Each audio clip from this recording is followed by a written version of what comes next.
Welcome to CavsHQ presented by Betway. Thank you for joining us on Valley Sports Ohio and the First Energy Cavaliers Radio Network. Now, here are your hosts, John Michael and Rafa Hernandez-Brito. Hope everybody is enjoying the summer as we are back here on CavsHQ alongside the Spanish voice of the Cavaliers, Rafa Hernandez-Brito. I am John Michael. Rafa, typically this time of the year, these are some of my favorite shows, right? The draft is over. Free agency is over. The Cavs certainly thrilled to have pulled Evan Mobley with the number 3 overall pick. Players changing teams. Teams look a lot different, particularly in the Eastern Conference. Some teams really changing shape. But we have a little something different to talk about in the first half of the show. Big time boxing at Rocket Mortgage FieldHouse at the end of August. I wouldn't call it, obviously it's not championship boxing, but it's championship level boxing because we're talking about Rocket Mortgage FieldHouse once again hosting a big event. The local kid, Jake Paul, fighting an ex-UFC champion, Tyron Woodley, and they both wanted to be on CavsHQ, and we had to say, okay, let's have you guys on and talk about the fight. We had no choice. We had to let them on. No choice. I tell you what a privilege. I mean, to promote the fight coming up. Each man is going to be on the show here in the first half hour. So much to talk about. Jake Paul from Westlake, Ohio, right? Fighting in his backyard. Tyron Woodley, a UFC welterweight champion, Rafa, for 4 years, looking to take a step into professional boxing after his UFC career has concluded. You know, they say styles make fights. Boy, this is going to be an interesting one coming up in a couple of weeks. For sure. You know, Woodley, I covered the UFC for years, John, and some of the most impressive knockouts I ever witnessed were by Tyron Woodley. And this is a guy that is not afraid of anything. This is a guy that you are afraid of just looking at him when he comes into the octagon, this time the ring. So it'll be an amazing fight. Showtime pay-per-view, August 29th, and obviously tickets available for you guys here in Northeast Ohio on rocketmortgagefieldhouse.com. And they made them, and this is something that Jake Paul wanted to make sure that they were accessible to every kind of fan. So I think they start around $40, John, and they go up, obviously. But it's a fight for everybody and for the local kids to finally come home and put on a show. And this is going to be a test. I mean, you think about some of the guys Woodley knocked out, Jay Haran, Darren Till by submission, you know, Josh Koscheck, a beautiful knockout. Lawler. Continued to defend his title. Robbie Lawler was how he won the title in dramatic fashion and didn't relinquish it for a long, long time. So this should be a beauty of a fight. And then the second half, Rafa, the Cavs head to Vegas. You know, Evan Mobley with that team. The Cavs starting lineup, first game Vegas, was Mobley plus 4 guys who played fairly significant roles last season, including Isaac Okoro, who was a starter on opening night. It was a really good thing to see, not only Mobley finally stepping into the court with the Cavs uniform, but Isaac Okoro, not only he looks bigger in terms of muscle mass, John, but it looks to me like he grew at least an inch, and he no longer looked like that kid we saw a year ago. And I'm glad to see him in Vegas. He's finally getting that pre-season training camp, summer league thing going on that he didn't get a chance to do last season. So I can't wait to see what Lamar Stevens can do now that he's back. Remember, he finished the season with an injury. And then, like you mentioned, Broderick Thomas and Fernando Cavingeli, he was big on the board. So everybody fighting for minutes, fighting for roles, and fighting for the trust from the coaching staff.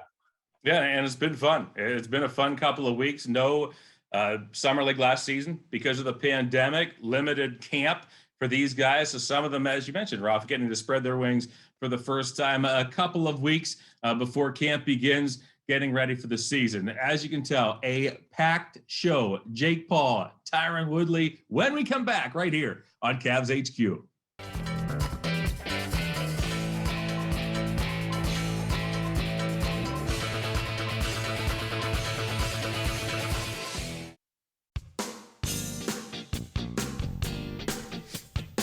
We welcome you back to CavsHQ. In the second half of the show, we'll be talking NBA free agency, NBA draft. The Cavs out in Vegas playing in Summer League.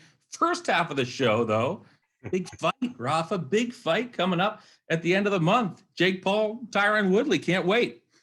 I feel like I'm going back to the future, to the origins of my sportscasting career, promoting boxing events. And what an event we have here at Rocket Mortgage FieldHouse on August 29th. It's a guy who wants to be a boxer and a guy who claims that he can beat anybody that he gets put in front of. Jake Paul is the guy that says he can beat anybody, and Tyron Woodley, ex-UFC champion, John. We're not talking about anybody here. We're talking about a guy who knows combat sports. So it should be a really good fight and a really good card on August 29th.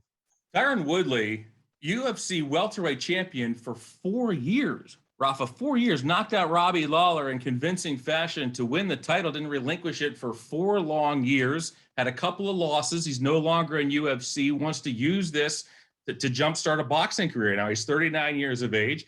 Jake Paul, on the other hand, has had 3 professional fights, beat another YouTuber and Anise and Gibb. I think a lot of people, he got on the NBA's radar in his demolition of Nate Robinson. That was on the Mike Tyson, Roy Jones Jr. undercard. And again, there were a lot of NBA tweets about poor Nate ended up on the wrong end of that in the second round. And then, Jake took on another UFCer and Ben Askren, took care of him in the first round. Now, this is a step up, Rafa, no question about it. I mean, Woodley, terrific punching power, was one of the best punchers that the UFC had ever seen.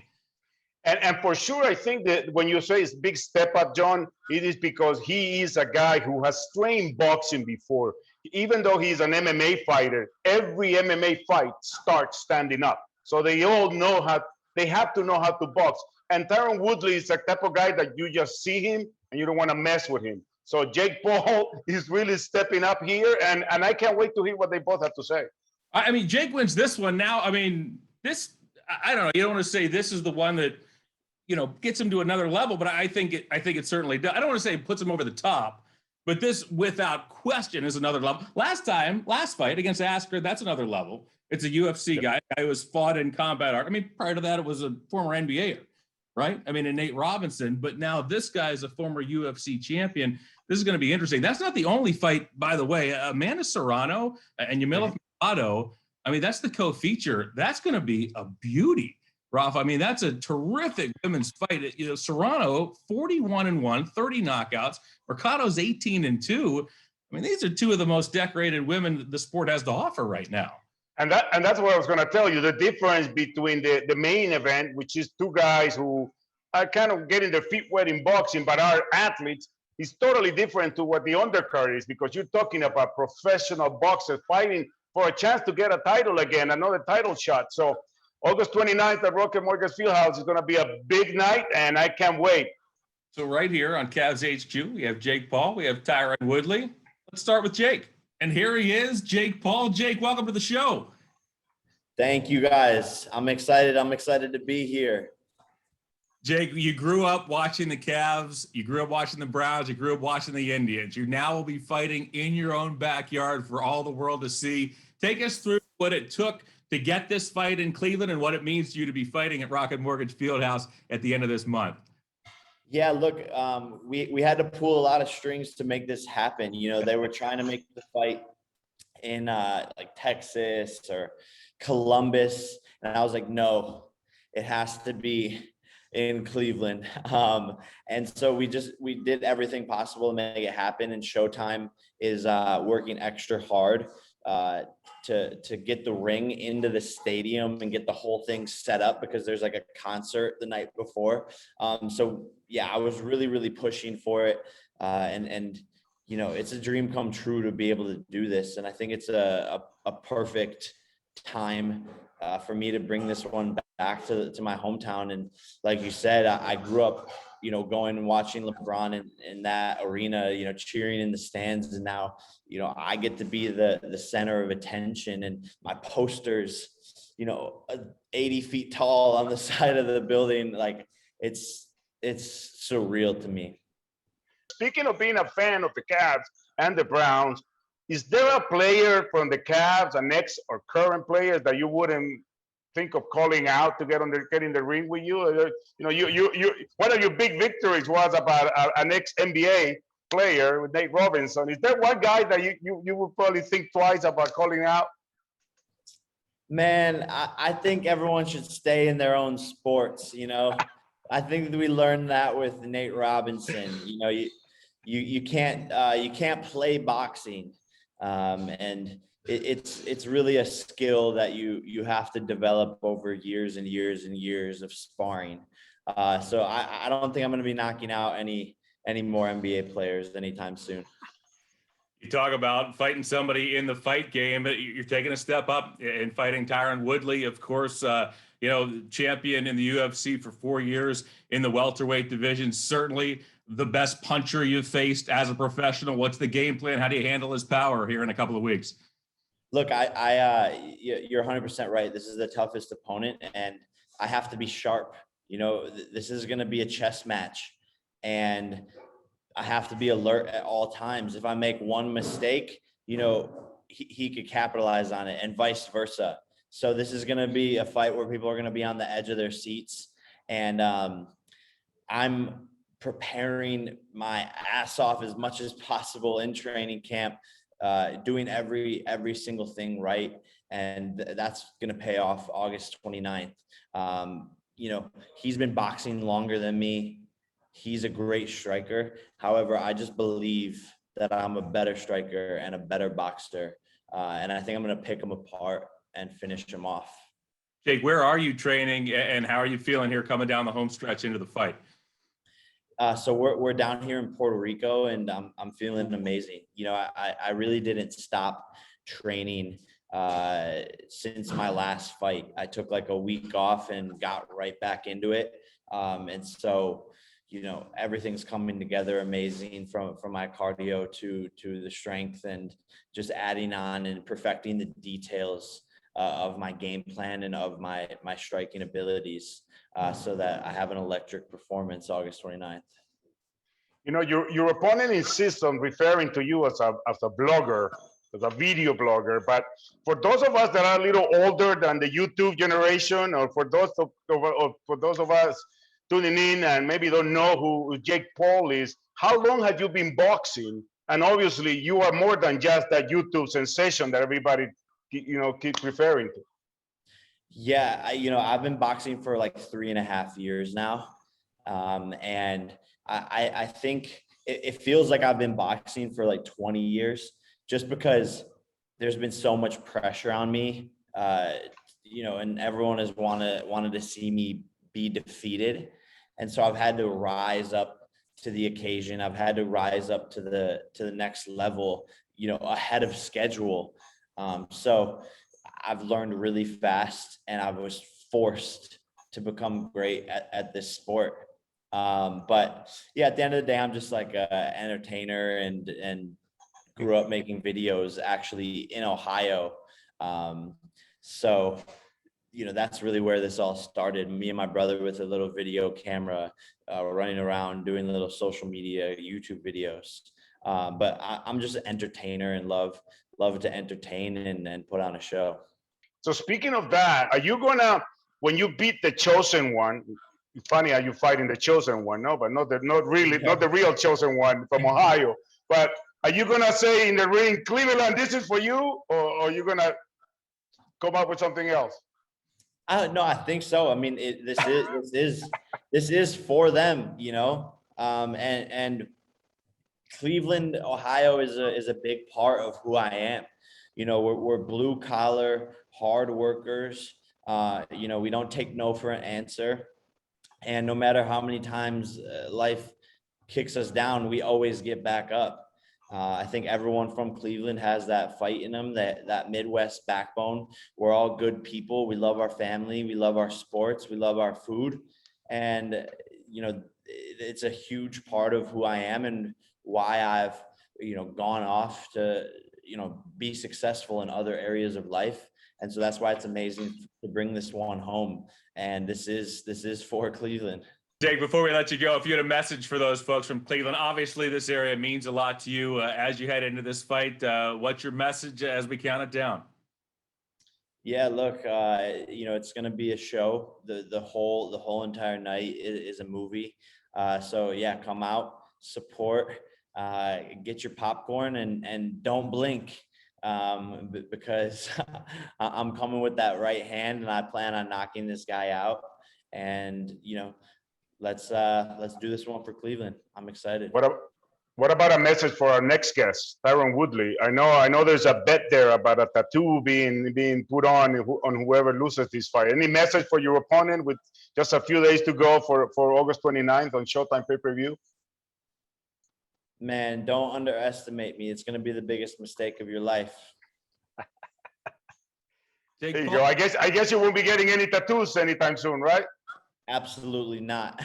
We actually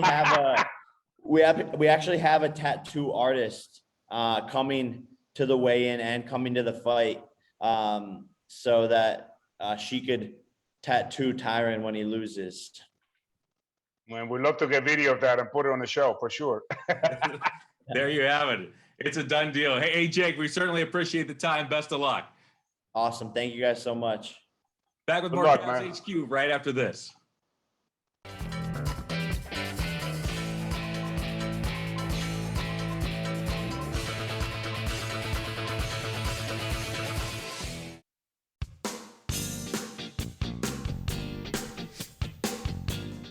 We're back here on Cavs HQ as we get set for Paul Woodley coming up at Rocket Mortgage FieldHouse on August 29th. We just got finished talking to Jake Paul.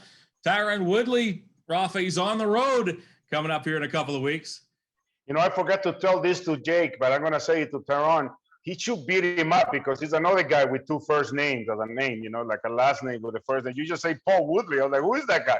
But no, I can't wait to talk to this guy. I saw him coming up in the UFC, and I can't wait to see him fighting in our own place at Rocket Mortgage FieldHouse on August 29th.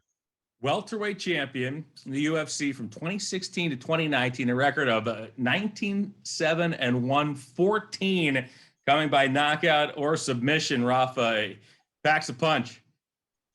Packs a punch. Is not afraid of anything. Very athletic, very strong, John. And even though he won't have his full arsenal as a wrestler and as a kickboxer or anything you want to throw, like I always said, and I said this to you before, all MMA fights begin standing up. And I've been to training camps with these guys. They all practice boxing as much as they do the other stuff.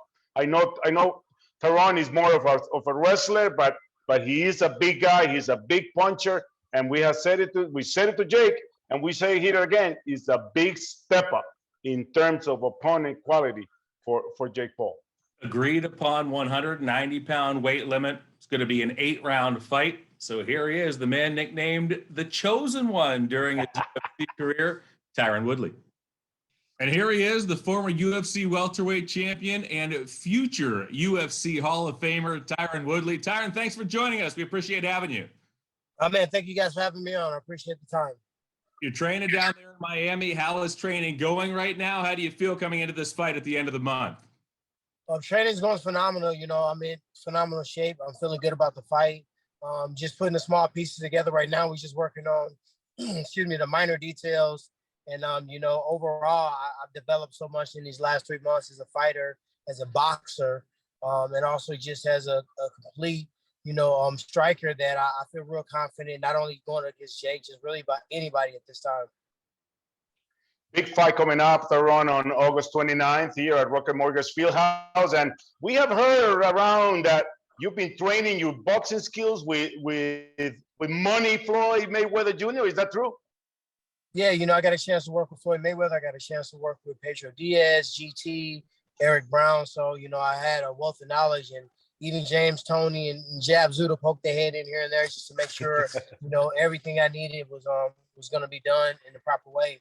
So I feel blessed to be in great company, and Floyd definitely is one of the greatest, if not the greatest. And his knowledge and his wisdom has been bar none, probably one of the most amazing experiences I've ever had. Tyron, take us through that transition. I mean, you were a terrific striker in your UFC days, but now boxing, obviously, you're not on the mat. Where do you start in terms of that transition, in terms of that training to get ready for a fight like this? I mean, first thing first is just adjusting your stance, and also dealing with the small foundational things. You can't just swing punches from different angles. You got to be protected. You always got to expect to receive something coming back. Just different head motion. My stance, is going to be a bit lower, and also just generating more power for my punches with technique instead of just biting down on the mouth guard and just grunting through it. So those are the first thing. And then it became, the counters and the counter offense, and then the offense to defense to counter offense, back to offense, and just, utilizing all my gifts, and also just being a moving target. So for me, all those things put together, they're coming together very well. And I think when I walk into the ring on the 29th, I'm going to be as complete as possible. But my question to you, Tyron, is who has the advantage here? Because, Jake Paul has only been boxing for like 3.5 years, he says. You call him a vlogger. But you, even though all MMA fights start while you're standing, what has been the difference in your training now that you're just training the boxing part of your skills? You just asked me who has the advantage in this fight? Yes, between your experience of just coming into boxing and him being just a 3.5 experienced boxer himself. Yeah, I've had more shadow boxing rounds, and he's had competitive sparring rounds, fighting rounds, and even probably watching boxing rounds. So, I'm trying to answer your question without just, completely just utilizing it. But at the end of the day, like, that's not even a question. I think his advantage comes with trolling. So if you're gonna ask me who's a better troll, I'm gonna have to say, that's something that I'm not good at. He's the best troll out there. But when it comes down to fighting, combat, destruction, time, discipline, wisdom, years, experience, it's not even a question on who's more experienced, who has an edge in the fight. We can't wait to see you fight in Cleveland. I know we're not alone. If you had a message either for your fans, for those who are going to watch the fight, or maybe even for Jake Paul, what would that message be? I ain't got much to say to Jake Paul. You're going to see what it is on August 29th. So my message is for the fans. This is a real fight. This is not like a TikToker versus a YouTuber versus a boxer versus a rapper versus a breakdancer versus a skateboarder. I do like it. I like the fact that everybody's getting involved with combat sports. But this right here is a real fight. It's going to look like a real fight. Don't let this kid fool you. I'm some Disney vlogger, and I'm taking on this seasoned veteran. That's what we call hedging his bet and putting an excuse in his back pocket. He's going to get beat up, and he's going to get beat up bad. And at the end of the day, this is a real fight. It's a real boxing fight. Tune in August 29th. Get the pay-per-view Showtime Boxing. If you guys are in Cleveland, Ohio, hop out to the Rocket Mortgage FieldHouse. Get in there, get your tickets. They're running out. There's not very many front row tickets left. There's not very many A1 riser tickets left. So get out there and get your tickets, and don't hit me up for them, because I don't do ticket sales. All I do is kick ass. Do you get to pick? But do you get to pick where Jake will get his tattoo, or just a tattoo? I mean, I think he's just so honored to get a Legends tattoo on his body that, he might mess around and put it on his face. I don't know what he's going to do. That was his bet. I'm not losing the fight, and any tattoo I get is going to be something that I want to get, and it's definitely not going to be I love fake Paul. Tyron, hey, thanks so much. We appreciate the time. Best of luck at the end of the month. Thank you. You guys have a blessed day.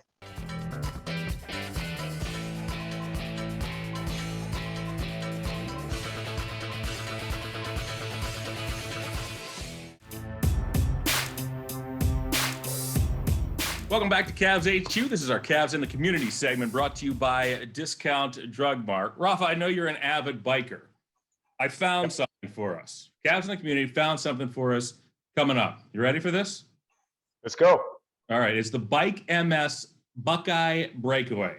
All right. I went to it just a couple of days ago. The 2021 version of the Buckeye Breakaway raised over $350,000 to fight against MS. Met some wonderful people. It was the first time I've been involved with the MS Society, the Ohio chapter, and it's wonderful folks. I got to introduce you to them, and you can be the captain of our team. You can do all the riding if you'd like. I can support. If you'd like me to ride, I can ride along with you, but this is your baby. I'm going to introduce you to these people. It's wonderful. Can't wait to continue with the MS Society moving forward. When I saw your involvement with them, at first I was happy and thrilled that you were helping such a beautiful, amazing cause. There needs a lot of help, and I was happy for that, but I was also angry that you didn't invite me to make a team. So now here on CavsHQ, I am committing for next year, we're going to have a CavsHQ team. The Wolf is a biker as well. I ride the bike, and I'm sure we can get a few. We got to get 8 so we can have a professional bike team. on the course. And the thing is, the only thing you gotta do is you gotta wear the suit. Yeah, that's about the only thing I draw the line. I don't know if I can. I don't know if I can wear the suit. I'm there to support. I'll ride the bike. I like my baggy shorts and t-shirt. Able to ride. But there is more to do because I'm pretty sure there can still people that want to get involved can actually still donate. No. You certainly can still donate. And again, you check out my Twitter at CavsJMike, also my Instagram. It has all the information there. Wonderful, wonderful cause. I'm getting behind it. I just, like I said, I just was introduced to the Ohio chapter and looking forward to doing a lot of stuff to fight MS. Rafa, you were busy on the community front as well, right? It is always great to see when the work from a whole season come to an end and it actually has a positive ending. You know, we've been doing this with Tito's Handmade Vodka with a great partnership with the Cavs and the Monsters that Tito's changed a little bit. You know, last year was really difficult for everybody, but even more for people in need.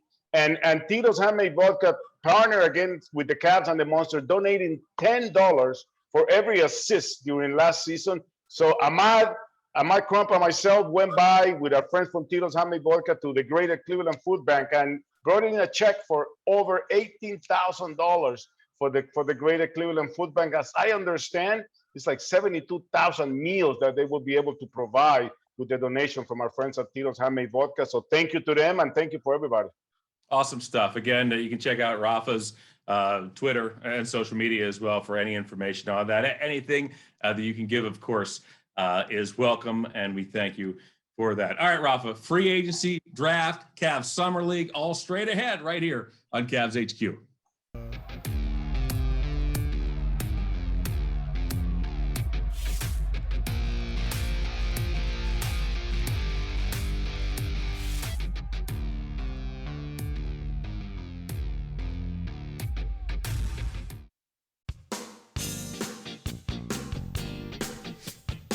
We are back here on CavsHQ. We'd like to take the time to thank one of our newest sponsors, Betway, the fine folks there. We're looking forward to working with them as the season kicks off. We're talking a little basketball here the rest of the way, Rafa, but Jake Paul, Tyron Woodley, how about that in the first half of the show? Getting ready for a showdown, which should be fun no matter how it plays out, it seems, on August 29th. It seems that Woodley was taking this a little more serious than Jake Paul. If you just evaluate the mood they were on. Yeah, I don't know. Like a little more business approach. Yeah, I don't know if he was taking it more seriously in terms of training or whatever, but it seemed like he was a little angrier, right? Like, he had a little more of a chip on his shoulder coming into the fight, but we're going to say, hey, it's going to be fun. Again, Showtime pay-per-view, Rocket Mortgage FieldHouse will be the center of attention on August 29th. All right, Summer League underway in the NBA. Draft has taken place. Free agency has taken place. We're going to talk all about free agency in the next segment. This is always a fun time of the year. We talked about it before, Rafa.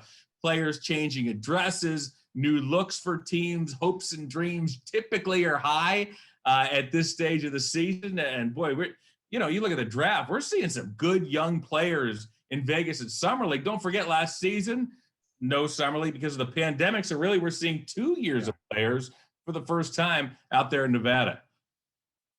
And I don't know if it was planned, John, or the way the schedule works, but the way it started with number 3 facing number 4, the number 1 against number 2. And like you said, I don't think there is a team right now in the NBA that is not happy with what they have seen from their draft choices. And in speaking of us, Evan Mobley has shown exactly everything that was talked about him. We've seen videos, but it's very different to see game action, to see him handling the ball, the way he can pass the ball off the dribble, the way he literally towers over everybody. And you can tell that this kid with a year like Okoro looks so different now after a year of experience in the NBA.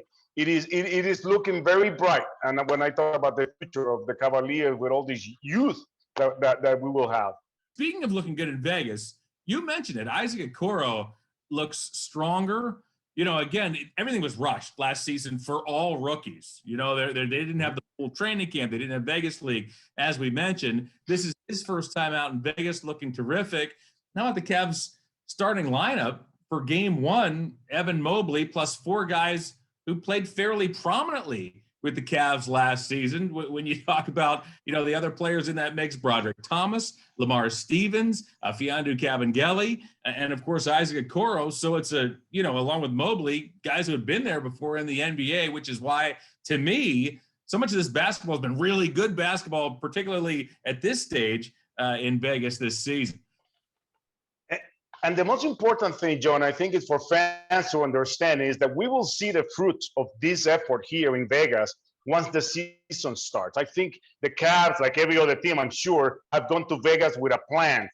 The first one, develop, get Mobley's feet wet when it comes to playing NBA basketball, different rules, different terminology, everything you want to talk about. But I think the fact that they have gone to Vegas with the plan of giving Isaac Okoro the ball and allow him to create and see what he can do with that, how he can grow in that way. It is something that will help him once the season starts. Lamar Stevens, he already said it, he's looking to play more minutes. He's taking like a leadership role, the veteran, even though he's still a youngster, but he's a four-year college player. So he's taking that leadership role. And one thing that I like a lot, and I know all teams have that as well, but our other guys that are not playing, John, are in Vegas, are taking part of the practices, are being part of like trying to making sure that they develop the chemistry, the brotherhood that comes to play when the season starts. So everything is looking really good from what I see from here, just what the Cavs are working on and what I expect to happen after this.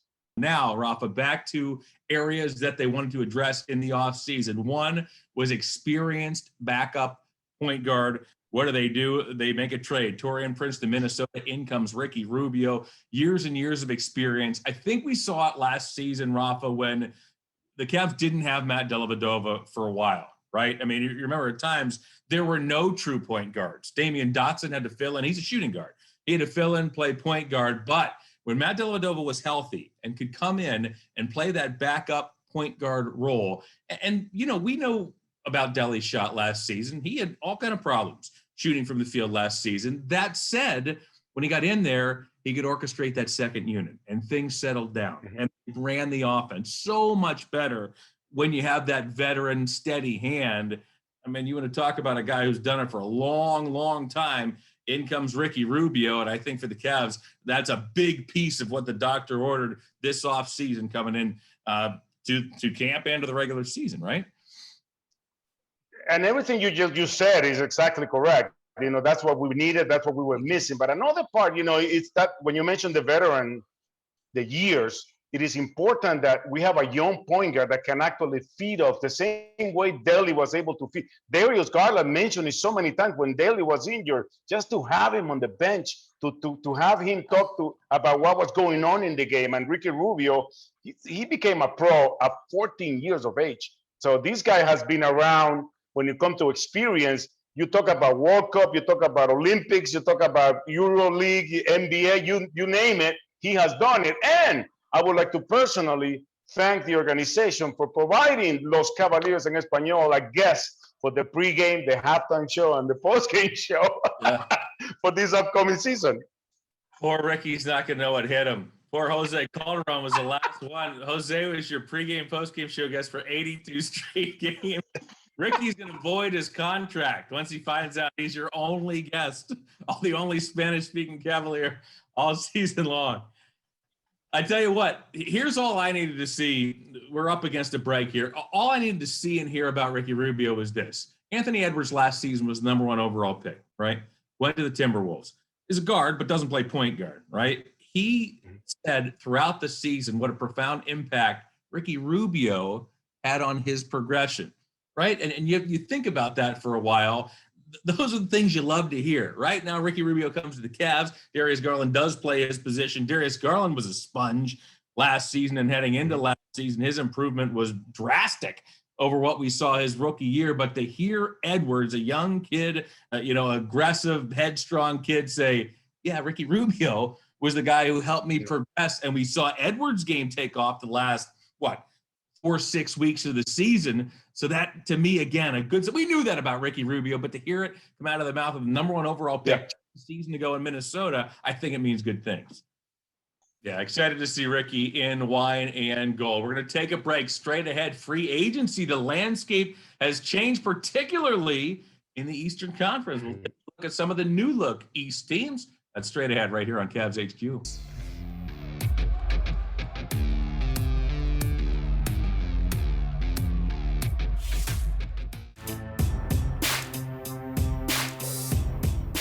Back on Cavs HQ, John Michael, Rafa Hernandez-Brito. New look teams in the East. Rafa, wheeling and dealing. Let's start with the Chicago Bulls, right in the Cavs Central Division. Lonzo Ball is now a Bull. DeMar DeRozan is a Bull. Alex Caruso, longtime Laker, heads to the Windy City. Can't forget, remember, at the deadline, Nick Vucevic was brought in from Orlando last season to go along, with Zach LaVine.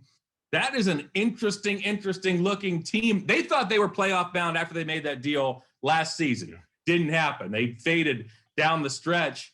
Billy Donovan, they're now in his second season. They're hoping for some big things.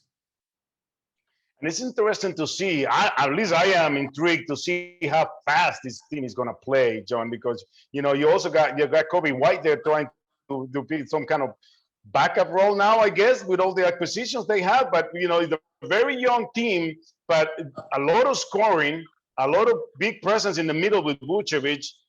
I can't wait to see how LaVine and Lonzo and DeRozan are going to coexist in there. But it makes for a good season for them. Yeah, a lot of personalities in there. I don't think there's any question. White, will back up now. Lonzo Ball. The other team, it almost seemed never count out the Miami Heat, right? 2 seasons ago, they go to the finals. Last season, you could feel it throughout the year. Wasn't their year, right? Here they come charging again. Kyle Lowry, we knew he was going to end up. Pat Riley goes and gets him, right? So Kyle Lowry is now a member of the Heat. PJ Tucker, who just finished off a really nice run in the playoffs with Milwaukee, big part of what they did defensively. Markieff Morris, still a nice piece. They then re-signed Jimmy Butler. They re-signed three-point shooter Duncan Robinson. People forget Victor Oladipo now plays for the Heat. He could be a big addition moving forward, and look out in terms of teams that maybe you didn't see coming or that didn't perform the way they wanted to last season. To me, Miami suddenly is a big player in the East once again. And I'll tell you why I think more that, aside from the fact that I agree with what you're saying, why I think Miami is a very dangerous team. First of all, because I think they overachieved when they went to the finals in the bubble. Just being honest with what that team did, making it to the finals of the NBA. But when we talked about, we don't know how they're going to coexist, the personalities in Chicago, I don't think there's a doubt that Kyle Lowry and Jimmy Butler can coexist and will be a force to be reckoned with in the East and the NBA. And then when you have the shooting of Robinson, don't forget Bam Adebayo in the middle, who has really shown a lot of growth in terms of becoming a man in the NBA, playing in the Olympics, all that experience. And we all know what Pat Riley can do when it comes to the trading deadline and whenever he needs to make a move. So I like how well they're coached, what they have in Miami, and it's time for Butler and Lowry to come up and do something big in the East. They're almost like the same guy, aren't they? Right? I mean, they're the same guy, right? It's the same bulldog mentality. Cavs saw Kyle Lowry for years, right? In the postseason, trying to, work his Raptors past the Cavaliers. It never happened, but no fault of Kyle's as he was, he was always driving the train, the force behind what the Raptors were doing. We know all about Jimmy Butler. Before we take a break here in just a moment, a couple of other teams look a little bit different. Brooklyn, right? I mean, Brooklyn last season was a Kevin Durant toe away from taking out Milwaukee and presumably, moving on to the NBA Finals. I think they have to be your favorite coming in, assuming they're healthy. And yes, it's a big assumption. We know about the injury history of their bigger players. I thought they made a really under-the-radar signing in Patty Mills. They need those guys who can hit the outside shots, just players who are comfortable with their roles, like a Joe Harris, although Joey struggled in the playoffs last season, but a player like that to fill in the gaps. Durant re-signed, Blake Griffin re-signed. He carved out a nice little role for himself at the end of the season. So that, to me, still is the team to beat in the Eastern Conference. New York, interesting. Kemba Walker, Evan Fournier, they make some re-signings in Randall Rose, Nerlens Noel, Alec Burks. So New York looking to take that next step after they surprised a lot of people and ended up in the middle of the top 8 in the East last season. It'll be interesting to see those duels, the borough fights between Brooklyn and New York City. But I'll leave you with a question. I know we don't have much time. Philadelphia, at the moment that we're having this conversation, has Embiid and Drummond playing together, and Simmons is still on the team. So that is something that we're still to find out how this is gonna look when we hit the season. I could be wrong about this. It was Embiid who said he was renting out real estate in Drummond's head before when, right? I mean, a couple of seasons ago. And now Drummond's going to be backing up Embiid. It's interesting. Doc Rivers is going to have some pieces to move around. And yes, as of the day of our taping, Ben Simmons is still a Sixer, although we have heard that he is not returning any calls or not thrilled about being part of any activities with the 76ers. Those reports we shall see if Ben Simmons remains a 76er as we head into the season. All right, final break. More Cavs HQ right after this.